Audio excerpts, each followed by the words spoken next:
paz do Senhor Jesus. Estamos começando o programa da Igreja Cristã Maranata, Identidade e Propósito.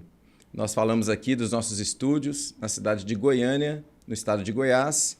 Comigo aqui, pastor Orlando. A paz do Senhor, pastor Orlando. Paz do Senhor, pastor Fabiano. A paz do Senhor a todos aqueles que nos assistem. E uma alegria estar aqui mais uma vez participando do programa Identidade e Propósito. Amém. O tema do nosso programa hoje é o poder das influências e do ambiente. E o texto bíblico que embasa este tema está no Salmo 1, versículos 1 e 2, e assim nos diz a palavra do Senhor.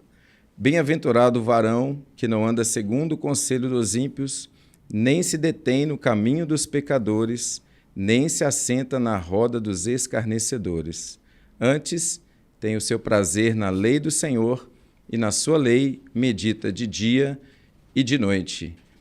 Nós vemos aqui nesse texto, e nós vamos falar neste programa, acerca da importância do ambiente, como ele influencia na vida, né, na identidade do homem, enfim, como ele influencia o indivíduo no seu dia a dia, nas suas escolhas. Não é isso mesmo, pastor Orlando? É isso aí. No mundo corporativo, nós sempre ouvimos a expressão de que você é a média das 5 pessoas com as quais você convive. E isso acaba fazendo com que você pegue ali algumas características, alguns hábitos. A linguagem é um negócio que influencia muito no ambiente onde você está. Nós temos o exemplo do Brasil, que é um país continental, e você tem aí uma variedade de dentro da mesma língua portuguesa, né, você tem as variações de acordo com a região. Mas o salmista, pastor Fabiano, ele traz um ponto muito relevante para nós meditarmos aqui, dentro do propósito do programa, que é justamente construir uma identidade, e dentro dessa identidade que é construída, nós alcançarmos o propósito que vem do Senhor. E ele diz assim, ó, bem-aventurado. Então, há uma condição, né, feliz. Então, para que nós estejamos nessa condição de sermos felizes, nós precisamos nos ater com alguns pontos aí. Do texto, eu gostaria de salientar os palavras-chave. Por exemplo, bem-aventurado o varão que não anda segundo o conselho. Então, vamos pegar o conselho.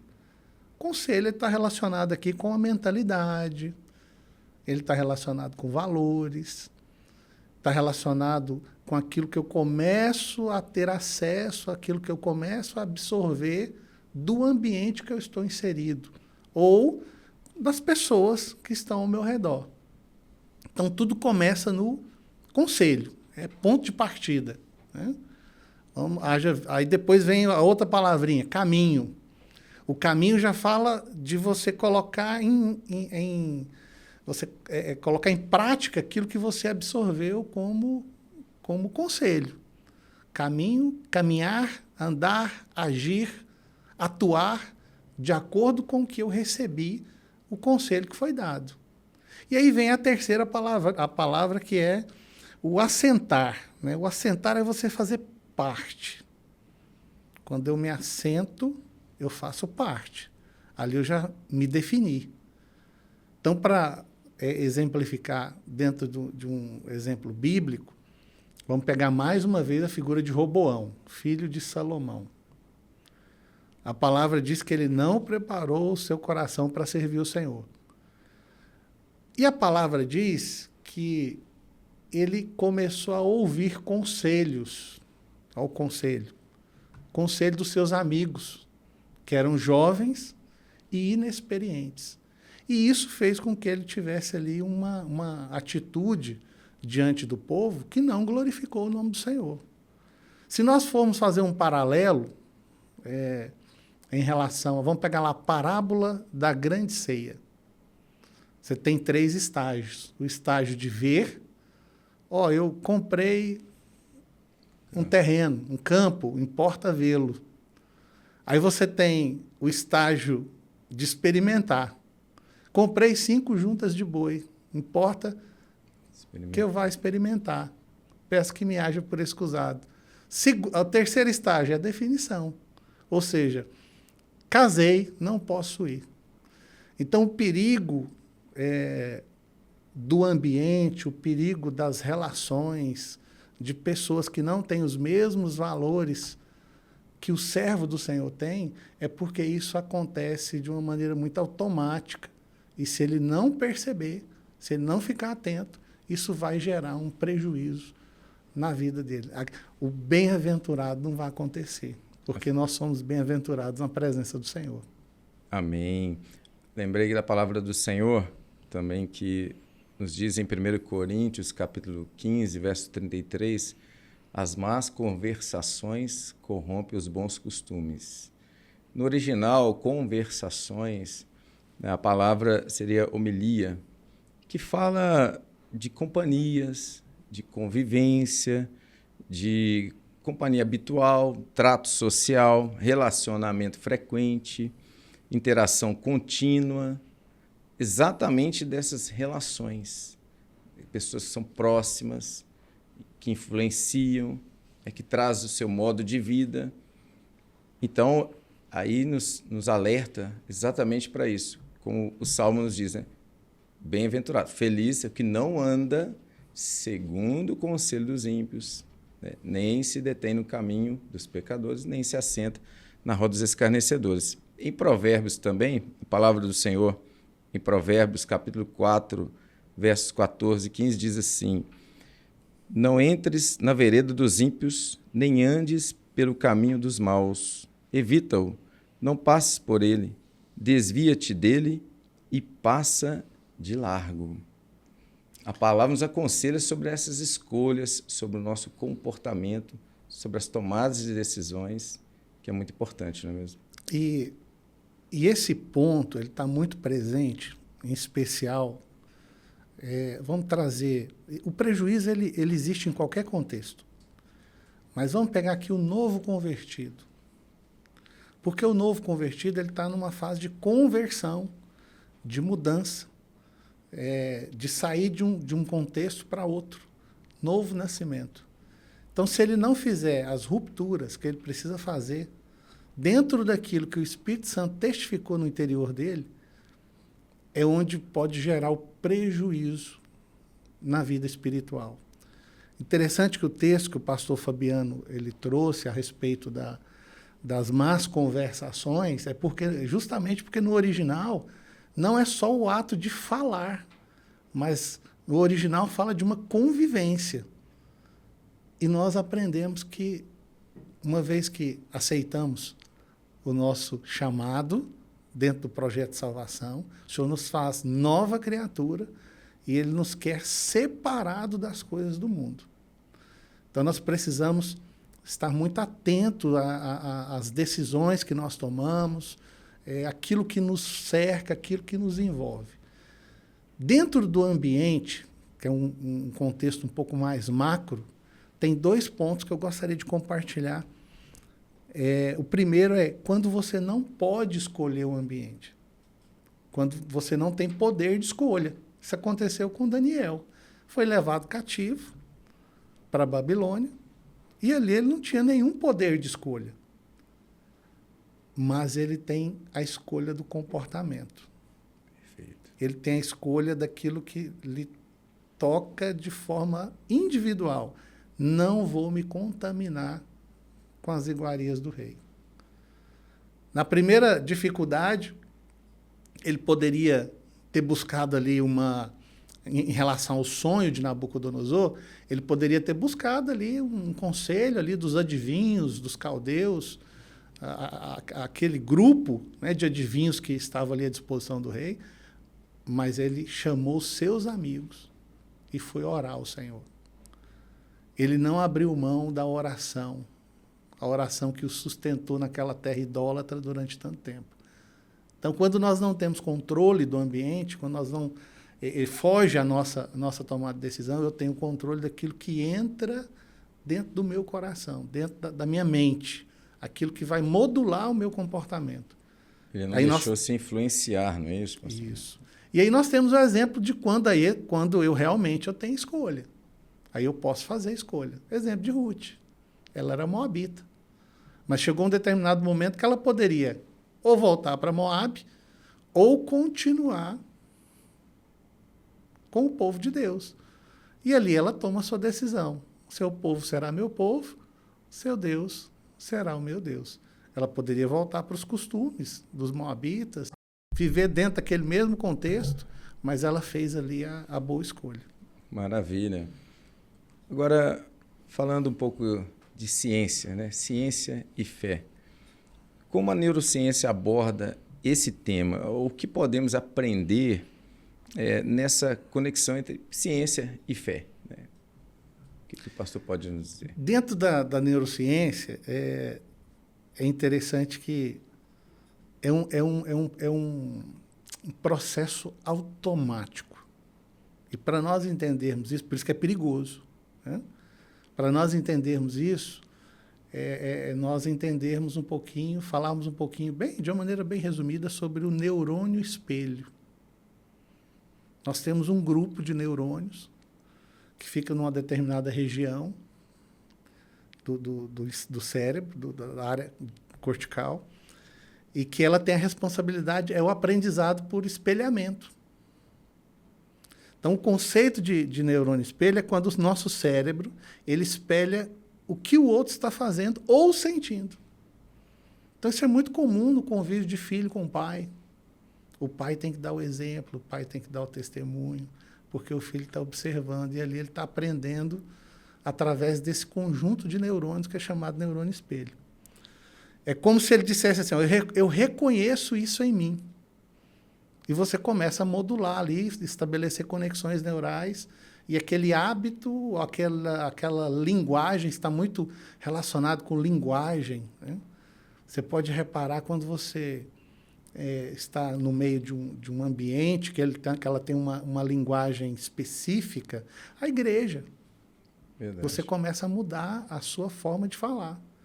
Mas o contrário também é verdadeiro. Se você não vigiar, se estiver em meio a um ambiente onde o linguajar é um linguajar ruim, se você não tomar cuidado, você começa a ter o hábito de falar aquele tipo de linguagem daquele lugar. Então vai além de gestos. E outra coisa também que o neurônio espelho ele está relacionado é com a empatia. Por isso da conexão. Você começa a gerar, né, você começa a desenvolver empatia com o ambiente que você está inserido nele. Então, isso facilita a assimilação de regras, facilita a assimilação de costumes do grupo, é uma forma adaptativa e também de aprendizado. E isso acontece de uma maneira automática. Você não percebe, mas você está ali espelhando aquele comportamento, aquela condição. Então, por isso que é muito importante, né? Esse programa ele tem esse propósito de salientar isso. É muito importante você vigiar, você estar atento com o ambiente que você está inserido, as pessoas com as quais você anda. E num processo de santidade, num processo de você caminhar com o Senhor, você pode ter certeza que algumas decisões elas serão necessárias, algumas rupturas elas serão necessárias. E também tem um outro ponto que eu vejo na prática ou na vivência do membro na igreja como corpo de Cristo. Como corpo de Cristo, essa doutrina, essa sã doutrina da palavra nos ensina. O próprio texto da palavra, em Romanos 12, 15, ele nos diz assim, alegrai-vos com os que se alegram e chorai com os que choram. Então, essa empatia que o pastor mencionou, ela está muito presente nessa prática, na vivência desta doutrina, na vida no corpo, né? Alegrando com os que se alegram, chorando com os que choram, é a oração contínua, é o amor pelo irmão, é a assistência que é dada, né? É a visita que é feita. Tudo isso, nós temos isso como experiência de vida, não é mesmo? E voltando lá no texto principal do programa, quando a palavra diz assim: antes tem o seu prazer na lei do Senhor, e na sua lei medita de dia e de noite. Ou seja, a prática da palavra, a vivência através da palavra, a comunhão com a palavra, com os irmãos, aquilo que a palavra nos instrui, nos ensina, nos leva a termos esse comportamento, né, de empatia com o próximo, amor pelo próximo, de você ter valores nobres, né, de você saber ter compaixão. Quantas vezes o Senhor teve empatia com o necessitado, compaixão com o necessitado? E dentro do ambiente da igreja, é interessante, pastor Fabiano, tem um texto na primeira carta à igreja de Corinto, no capítulo 5, verso 11, que diz assim: mas agora escrevi que não vos associeis com aquele que, dizendo-se irmão, olha o perigo, dizendo-se irmão, for devasso, ou avarento, ou idólatra, ou maldizente, ou beberrão, ou roubador, com o tal nem ainda comais.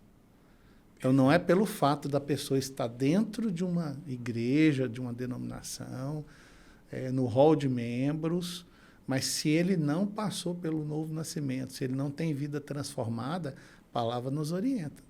Com o tal, nem comais. Então, não é pelo fato dele estar ali que você vai ter que ter um relacionamento com ele. Você vai ter uma intimidade com ele. Ele continuar lá ou não é outro ponto, é outra questão que o Espírito Santo vai tratar. Mas nós, como servos, precisamos ter essa habilidade, né? essa sensibilidade no Espírito, para que pessoas assim, mesmo que seja no ambiente eclesiástico, né, da igreja, não nos traga prejuízo. Aí a necessidade, a importância, melhor dizendo, dos dons espirituais, especialmente o primeiro dom e o sétimo. O primeiro é sabedoria e o sétimo é discernimento de espíritos. É fundamental discernir esses comportamentos, né? Se eles ferem ou não a palavra. É fundamental conhecer a palavra, porque a palavra de Deus, ela nos orienta, ela é um espelho que nos mostra onde estamos, mas aponta também para nós onde devemos ir, como devemos nos comportar. E, de acordo com esse comentário, nós precisamos atentar para o jugo desigual. A palavra nos adverte: não ponhais sobre vós jugo desigual. Né? O jugo é aquela peça de madeira, né? Geralmente de madeira, que é colocado sobre dois animais. E se um animal ele é mais fraco que o outro, então há um jugo desigual. Então, nós precisamos saber com quem estamos nos relacionando, o comportamento daquelas pessoas, não para julgá-las, mas para observar, para não nos deixar sermos influenciados e nos deixar, e sim, nos procurar sermos direcionados pelo Espírito Santo, pela palavra de Deus. O jugo desigual ele está diretamente conectado com o Salmo 1, com o Salmo 1, versículo 1 e 2, porque você não deixa de ter uma associação que irá trazer prejuízo. E é uma coisa muito constante, recorrente, infelizmente. Nós sempre temos alertado os nossos jovens, em especial, para que não entre nessa condição do jugo desigual. É algo, assim, muito complicado. Você precisa ter pessoas, caminhar com pessoas, estar ao lado de pessoas que têm o mesmo propósito, o mesmo objetivo, o mesmo espírito, o mesmo DNA, né? Perfeito. Muito bem. Uma pena, mas nosso tempo ele já está encerrando. Quero agradecer, pastor Orlando, por este momento, né? Desejar a paz do Senhor. A paz do Senhor, pastor Fabiano, a todos que nos assistem. Amém. Nós chegamos ao término deste programa e desejando a todos a paz do Senhor Jesus.